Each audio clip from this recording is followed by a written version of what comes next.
अन्नदाता, पग पग पर है संग तुम्हारे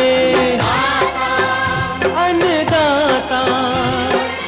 लहू किसानों का बन के पसीना सींचता है धरती का सीना। मेहनत का तेरी हक दिलवाने, नई तकनीक नई खोज बताने।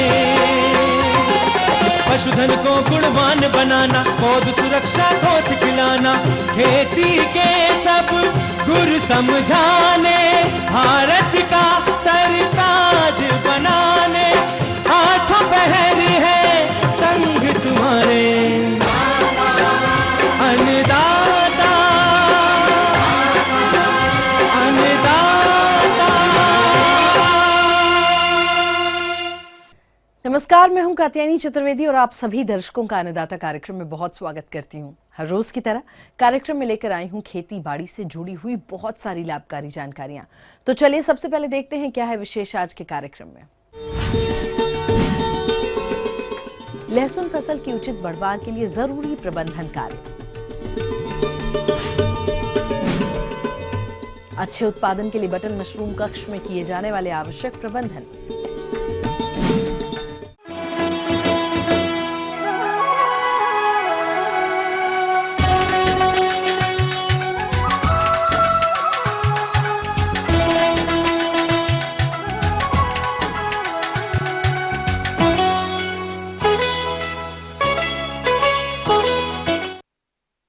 प्रदेश में जिन भी किसान भाइयों ने लहसुन की समय से बुआई की होगी, वो फसल अब इस समय 1.5 से 2 माह की अवस्था पर होगी और इस फसल की आगे भी उचित वृद्धि विकास हो, इसके लिए कुछ जरूरी कार्यों को करना बेहद आवश्यक है। और इसकी जानकारी के लिए हमारे संवाददाता ने संपर्क किया एक कृषि वैज्ञानिक डॉक्टर बीपी शाही से। किसान भाइयों, जो चूंकि लहसुन की जो बुआई होती है वो अक्टूबर माह में होती है। इस समय लगभग हमारी जो लहसुन की फसल है वो 2 माह की लगभग हो चुकी है। तो इस समय किसान भाइयों, सबसे प्रथम चीज़ है कि इसमें निराई गुड़ाई कीजिए। चूँकि निराई गुड़ाई करने के उपरांत इसमें जो हम यूरिया हमने बताते हैं कि जब हम इसको लगाते हैं तो लगभग हमारा 80 से 100 किलोग्राम नत्रजन, 50 से 60 किलोग्राम फास्फोरस और 40 से 50 किलोग्राम पोटास, ये प्रति हेक्टेयर के हिसाब से देते हैं। नत्रजन की आधी मात्रा और फास्फोरस एवं पोटास की पूरी मात्रा जब हम बुआई करते हैं, शेष हमारी जो 50 किलोग्राम नत्रजन की मात्रा बचती है उस किसान भाई जब हम बुआई कर लेते हो तो 30 दिन बाद देते हैं। दूसरी हमारी इस समय लगभग 2 माह की हुई हैं, तो इस समय आप किसान भाई इसकी निराई गुड़ाई कीजिए और 25 किलोग्राम यूरिया की मात्रा इसमें आप निराई गुड़ाई के उपरांत इसमें ट्राप ड्रेसिंग के रूप में दे दें और उसके बाद इसमें हल्की सी पानी दे दें। या तो आप खाद देने के बाद हल्की पानी दे दें या तो पानी दे देते हैं तो उसमें बाद भी आप ये 25 किलोग्राम का यूरिया का। दूसरी हमारी, अगर आपके पास किसान भाइयों अच्छी और इससे उत्पादन लेना है तो इस समय किसान भाइयों लगभग 60 दिन के फसल में आप NPK आता है 18-18-18 या 19-19-19, इसकी मात्रा हमारी एक टंकी में लगभग 100 ग्राम प्रति टंकी के हिसाब से घोल बना करके और इसके साथ कोई स्टिकर मिला करके आप इस पे छिड़काव कर देंगे, तो जिससे हमारे पौधे स्वस्थ रहेंगे और हमारा नत्रजन, फास्फोरस और पोटास जो मात्रा हम कम डाले रहते हैं तो उसकी पौधे घुलनशील होता है, जो वो पत्तियों के सहायता से, और ये पौधे तुरंत एब्जॉर्ब कर लेते हैं।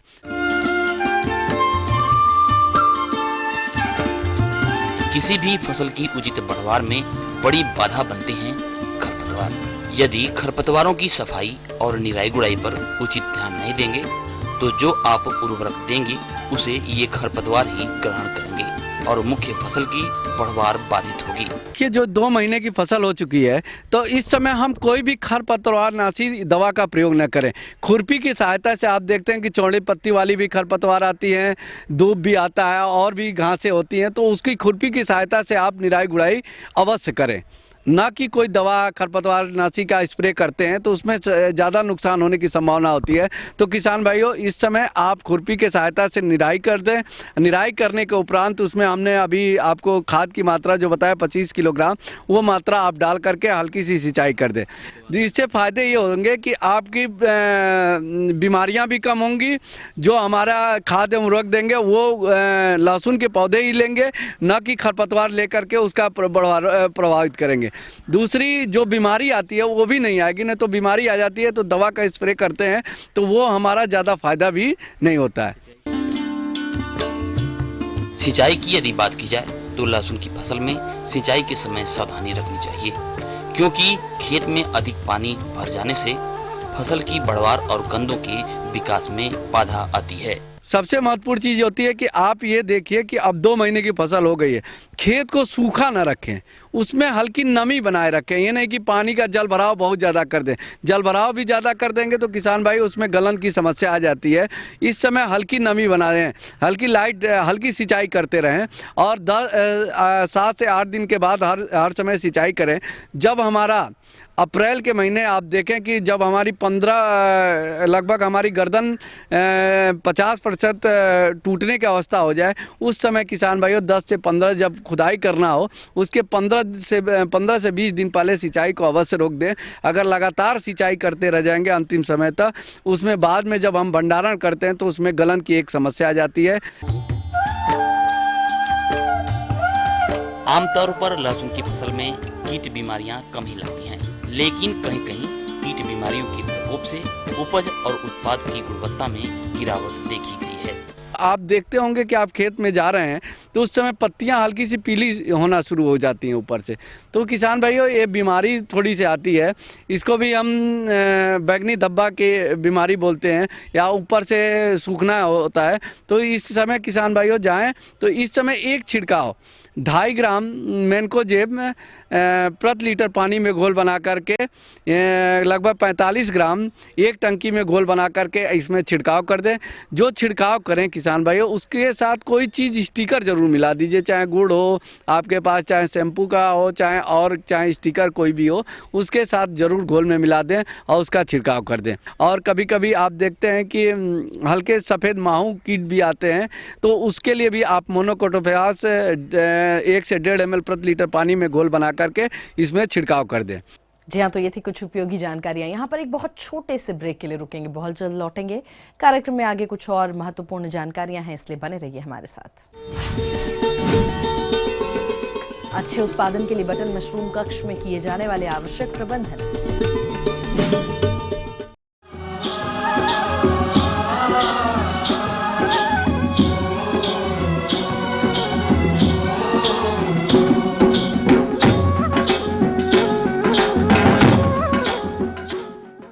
तो ब्रेक के बाद आप सभी दर्शकों का अन्नदाता कार्यक्रम में एक बार फिर से बहुत स्वागत है। चलिए अब बढ़ते हैं अपनी अगली प्रस्तुति की ओर।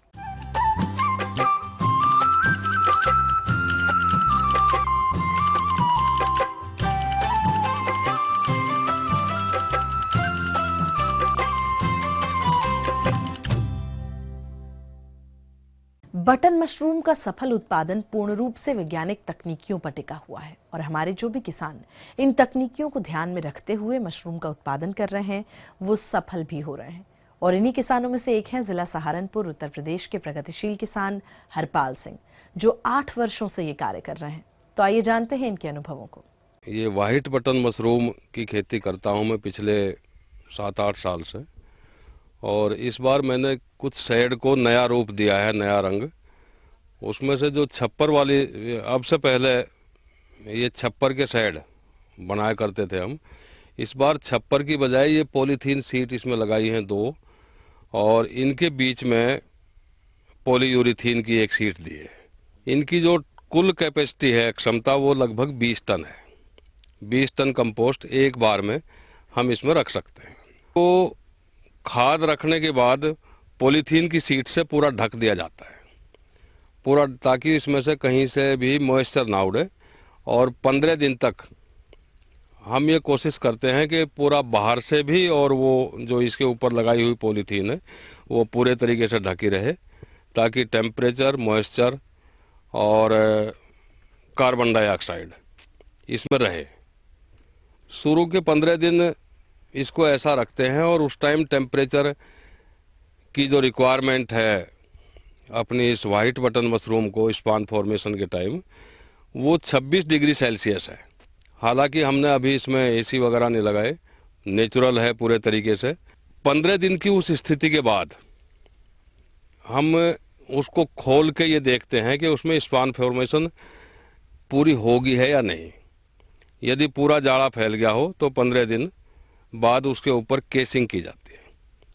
केसिंग यानी मृदा आवरण, भी एक तरीके से मिट्टी कह सकते हैं उसको। केसिंग लगाते टाइम इस बात का ध्यान रखते हैं कि उसकी ऊंचाई 1 इंच से कम ना हो और ज़्यादा से ज़्यादा भी कहीं हो तो वो 1.5 इंच तक हो जाए। 1-1.25 इंच उसके लिए उपयुक्त है और उसमें तुरंत उसकी सिंचाई की जाती है। सिंचाई में इस बात का ध्यान रखते हैं कि हम जो उसमें पानी डालते हैं वो केसिंग पूरे तरीके से तर हो जाए और पानी की मात्रा, पानी जो है बिल्कुल भी नीचे कंपोस्ट में ना जाए। केसिंग को लगातार हर रोज गीला रखा जाता है। उतना ही पानी रोज डालते हैं जितना पानी उसमें से सूख गया हो, उड़ गया हो। उसके बाद जैसे ही इसमें से मशरूम आनी शुरू हो जाए, यानी पिन हेड निकलने शुरू हों, तो फिर टेम्परेचर 16 ± 2 चाहिए। बस फिर पूरी जब तक उसकी पैदावार रहेगी ये टेम्परेचर उपयुक्त है, 16 ± 2। तो तकरीबन 15-16 या यदि ठंड थोड़ी ज़्यादा हो जाए तो 20 दिन बाद मशरूम की पैदावार मिलनी हमें शुरू हो जाती है। वो पैदावार तकरीबन 8-10%, कंपोस्ट की 8-10% हो जाती है जितना हमने कंपोस्ट रखा। केसिंग तो पूरी उस पर एक ही बार की जाती है, लेकिन जहाँ से उखाड़ते हैं वहाँ जड़ वाली जगह में जो गड्ढा बनता है उसको फिर केसिंग से भरते हैं। जो तोड़ने लायक स्थिति के बारे में यदि मैं जानकारी आपको देना चाहूँ तो वैसे तो यह है कि मशरूम खुलनी नहीं चाहिए उसकी छतरी जो है ऊपर से यदि खुल गई तो फिर मार्केट में वो बिकती नहीं।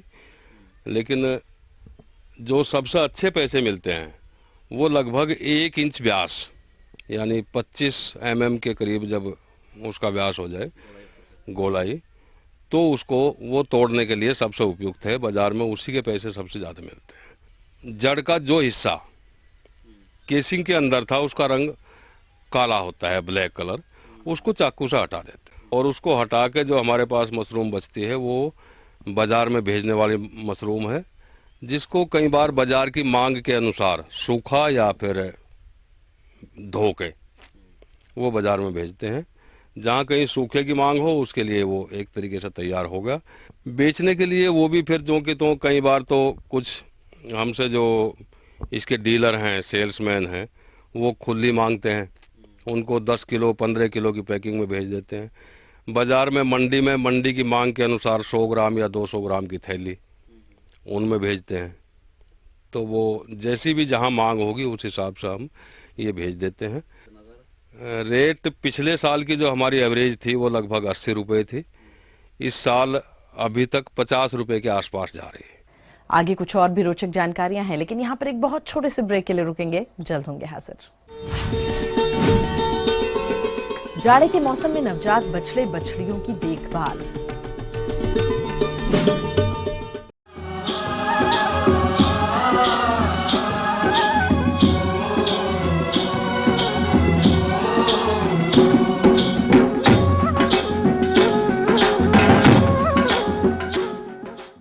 ब्रेक के बाद आप सभी दर्शकों का एक बार फिर से बहुत स्वागत है। चलिए अब रुख करते हैं अपनी अगली कड़ी की ओर।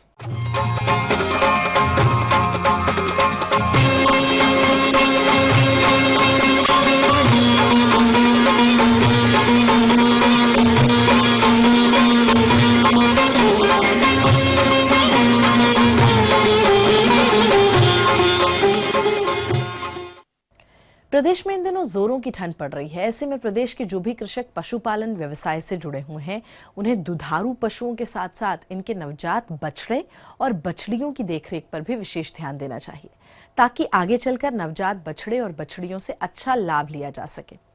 तो पशुपालक भाइयों, आप ठंड के मौसम में कैसे करें इनकी देखरेख, जानते हैं बिहार पशु चिकित्सा महाविद्यालय के डॉक्टर पंकज कुमार से। तो इसके लिए सबसे आवश्यक है कि अगर इन दिनों आपकी गाय या भैंस अगर बच्चा देने वाली है तो 2-3 बातों की सावधानी बरतें। जैसे ही गाय या भैंस बच्चे को दे, उसके 2 से 3 घंटे के भीतर माँ का पहला दूध, जिसे खीस, फेनुस अथवा कोलेस्ट्रम कहा जाता है, उसे अवश्य ही पिलावे।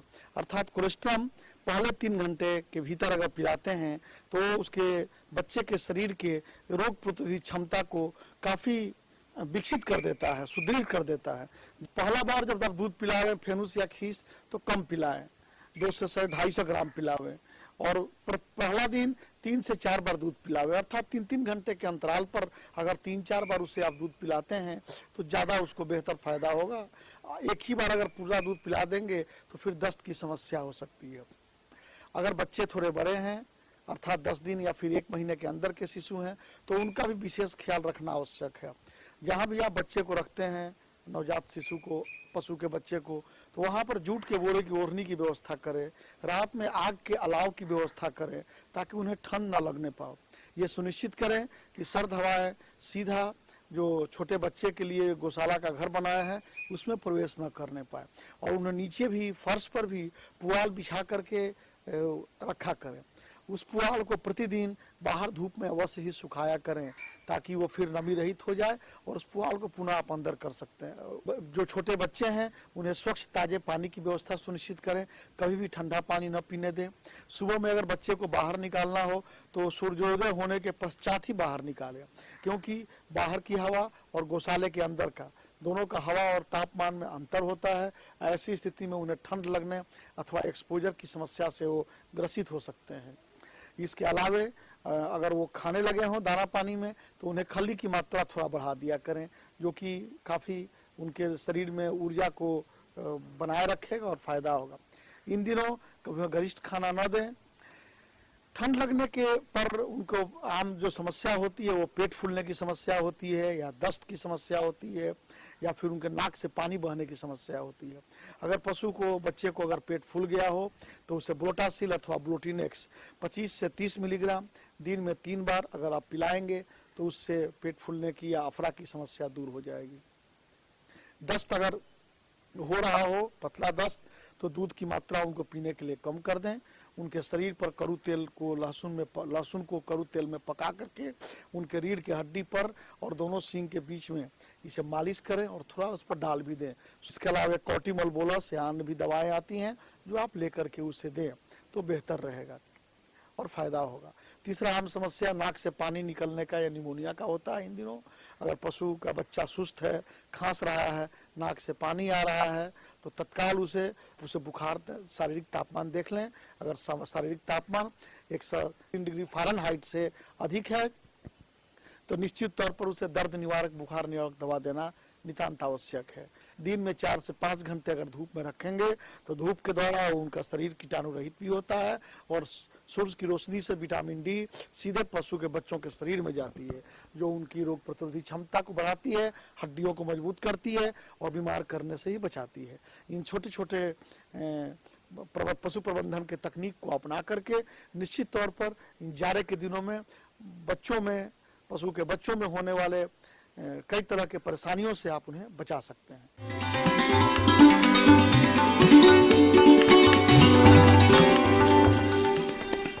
तो अन्नदाता हेल्पलाइन निशुल्क फोन संपर्क सेवा के माध्यम से आपके द्वारा पूछी गई समस्याओं में से 1 या 2 महत्वपूर्ण समस्याओं को हम अपने कार्यक्रम में जरूर शामिल करते हैं, और इसी के तहत आज की चयनित समस्या और उसका जवाब इस प्रकार है। जिला वैशाली से गिरीश कुमार जी, आप निःशुल्क फोन संपर्क सेवा के माध्यम से मक्का के तना छेदक कीट की रोकथाम के बारे में जानकारी चाहते हैं। तो गिरीश जी, आपकी जानकारी हेतु प्रस्तुत है कार्यक्रम का यह अंश। मक्का एक ऐसी फसल है जो सालों भर लगभग खेत में रहती है, तो ऐसी स्थिति में जो है उनके जो भी कीट हैं उनको भी फलने फूलने का बेहतर मौका मिलता है। और इसी कड़ी में हम आपको कहें कि जो इसके कीड़े हैं जो दिख रहे हैं उनसे कुछ ज़्यादा हानि होती है जो कीड़ा नहीं दिख रहा है, जिसमें एक सबसे प्रमुख है तना छेदक कीट। उसमें शुरुआती समय में वैसा कुछ नहीं लक्षण दिखता है, क्योंकि जैसे ही इसका वयस्क मादा अंडा देता है वैसे ही लार्वा जो है एक पतला सा छेद बना करके और भीतर की तरफ इसके तने में चला जाता है और अमूमन देखने में यह नहीं दिखता है। लेकिन जब मक्के में बाली आ जाती है और दाने भरने लगते हैं, वैसे में मक्के के पौधे में वजन बढ़ जाता है और ऐसे समय में जैसे ही हल्की सी हवा चलती है महसूस होता है कि बाली से नीचे से कहीं से पूरा का पूरा पौधा टूट के गिर गया और इस प्रकार उसमें दाने पूर्णतया भरने से पहले ही पौधे टूट जाते हैं और दाना ठीक से नहीं भर पाता है और किसान भाइयों को जो है बड़ा नुकसान उठाना पड़ता है। ऐसे संक्रमित पौधों को जब फाड़ करके देखते हैं तो भीतर संक्रमित भाग जो है कीट के द्वारा गैलरी बनाया हुआ होता है, जिसकी वजह से तना कमजोर हो गया होता है, जहां से पौधे जो है टूट जाते हैं। तो इसका नियंत्रण करना अति आवश्यक है और इस दिशा में जो कोई भी उसमें सिस्टेमिक इंसेक्टिसाइड है उसका प्रयोग किया जा सकता है, जैसे मेटासिक्साक्स का प्रयोग किया जा सकता है। कोई भी दवा 2 मिलीलीटर प्रति लीटर की दर से छिड़काव करना चाहिए।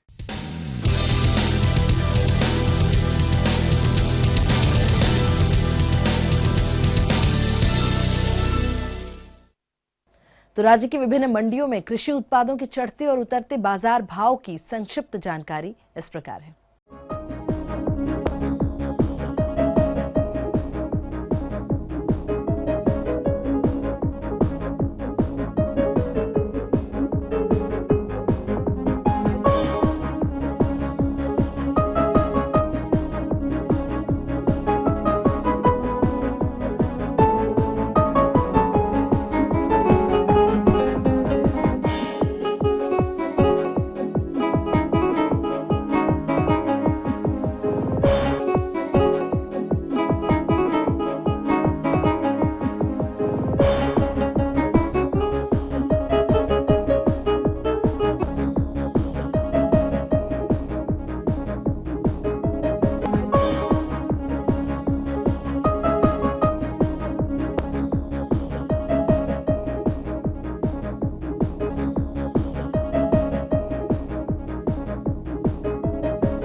और चलिए अब देखते हैं कल दिखाए जाने वाले कार्यक्रम की मुख्य झलकियां। अधिक उत्पादन हेतु गेहूं की फसल में समेकित खरपतवार नियंत्रण। बकरी पालन से अधिक लाभ लेने के लिए देखभाल एवं प्रबंधन। हम ये उम्मीद करते हैं कि आज का कार्यक्रम आप सभी दर्शकों के लिए बेहद उपयोगी रहा होगा। किसान भाई और अन्नदाता आपकी सेवा के लिए संकल्परत है और कृषि संबंधित समस्या और सुझावों के लिए आप हमें इस पते पर संपर्क भी कर सकते हैं। तो हमारा पता लिख लीजिए। प्रोड्यूसर अन्नदाता ETV Bihar Jharkhand, Ramoji film city Hyderabad 501512। साथ ही आप हमें ईमेल भी कर सकते हैं। हमारा ईमेल एड्रेस है annadatabihar@etv.co.in। और इसके अतिरिक्त आप हमें निःशुल्क हेल्पलाइन नंबर 180010845999 पर सोमवार से शनिवार के बीच में सुबह 10 बजे से शाम 4 बजे के बीच कभी भी संपर्क कर सकते हैं। और फिलहाल अन्नदाता की पूरी टीम को दीजिए इजाजत। कल फिर इसी समय आपसे होगी मुलाकात कृषि संबंधित कुछ और रोचक जानकारियों के साथ। तब तक के लिए नमस्कार।